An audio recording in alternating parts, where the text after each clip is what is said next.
He's back. Donald Trump appeared on the one, the only, the terrible CNN last night. I don't know if you guys saw it. It was a little bit over an hour. Quite the hour, quite the spectacle to behold. I confess, at first, I was a little unsure what would happen. I thought the reason that Trump went on CNN was actually to thumb his nose at Fox News for firing Tucker Carlson because he knew that he would get better ratings at the 8 o'clock hour on CNN than anybody would get on Fox News. Anybody that is not Tucker Carlson would get on Fox News. But once the town hall got started, it was hosted by a woman. You may or may not be familiar with her. She's not super prominent She is on cable news, but not in the whole scheme of our country. Her name is Caitlin Collins, and CNN made a critical, actually a very elementary mistake choosing her to be their moderator because she has the same problem that Hillary Clinton has. She is very unlikable. I say this, I don't know the woman. Maybe she's very nice off air. I say that laughingly because once you saw her on this town hall moderating, it's a little hard to imagine that she's nice off air, but she's not likable. She doesn't have a likable on-air personality. She comes off, she's very grating, Trump called her a nasty woman for a reason, justifiably. And this is Trump's perfect situation. He's so good and so hilarious at destroying unlikable people, right? So you put him on stage one-on-one with an unlikable woman. It's just 2015 and 2016 all over again, Trump versus Hillary. That's what CNN handed him on a plate. Now, there are some conservatives who are saying, well, CNN wants Trump to be the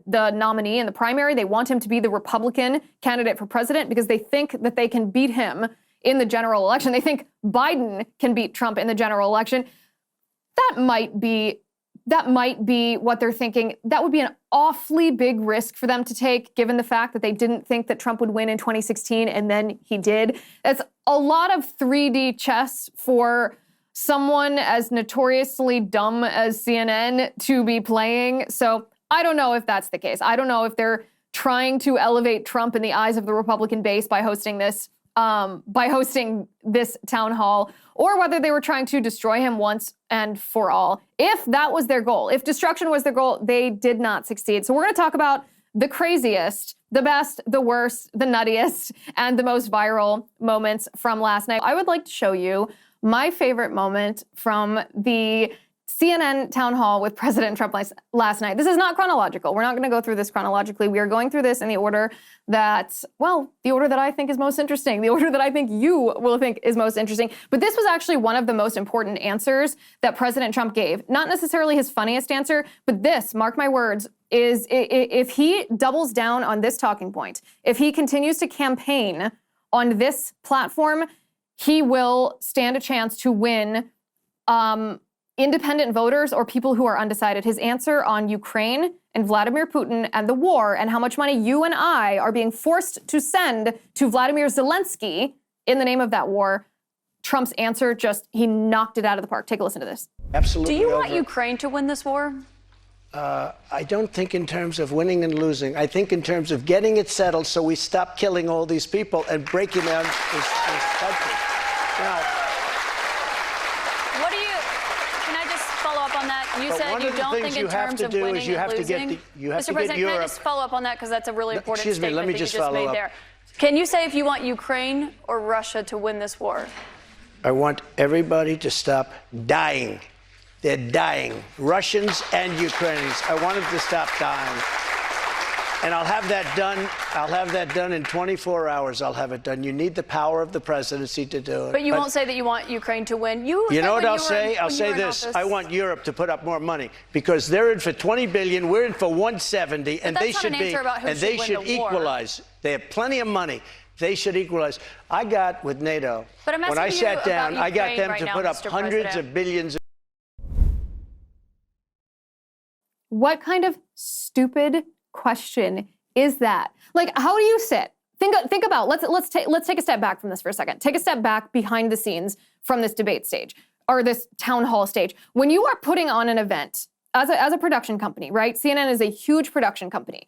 Even within the world of cable news, CNN is always well funded. Their productions are enormous. They even when they don't get the ratings, their productions rival none of the other cable news organizations, right? CNN is extremely well funded. Their productions are meticulously planned. So think about this from a production standpoint. Think about this.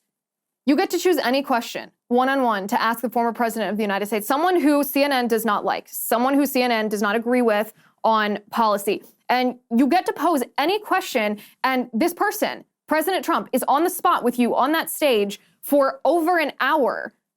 And that's the question you choose? Do you want Ukraine or Russia to win the war? Like, what?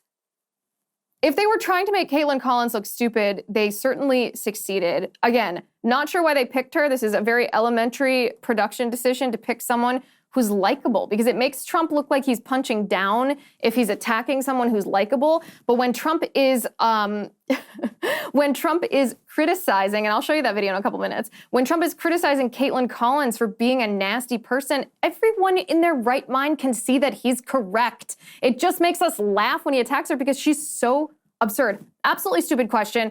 That being, putting that aside for a second, putting CNN's, like, I can't even fathom what their preparation looked like. Like, they're all sitting around this round table, this huge conference where everyone's talking about the different topics. How do we trap Trump? What information do we want from him? What can we get him to say? What will get us the most headlines? That's what they're thinking about. And this is the question they choose? Again, mind blown. So stupid.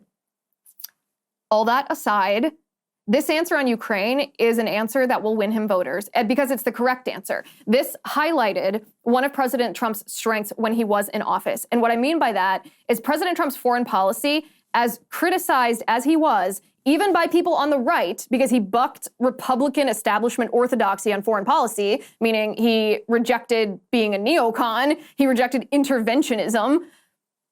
Foreign policy was Trump's strength. Negotiating with foreign leaders. I know he got a ton of flack from the media for quote unquote buddying up with Kim Jong-un and buddying up with Vladimir Putin, but he prevented all kinds of, can't even think of a polite word.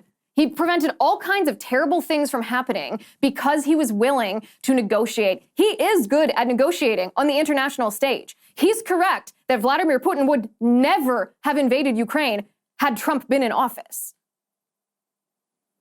And when Caitlin Collins is sitting up there and saying, will you say that Vladimir Putin is a war criminal? Like, are you stupid? Are you 10 years old? Are you that naive about how international geopolitics works? Do you not understand that if President Trump said that, he would never be able to negotiate an end to this war with Vladimir Putin? But if he doesn't say that, even though you want that for a headline, you want to be like, oh, Trump's a Russian agent. Trump loves Putin. Isn't he a dictator? Like, the stupid gotcha has reached a whole other level of stupid. Hi guys, it's Liz Wheeler. Don't forget to watch my show, The Liz Wheeler Show, every night at 7 p.m. on the First TV. You can download the free First TV app, or you can visit thefirsttv.com/Liz and start watching today.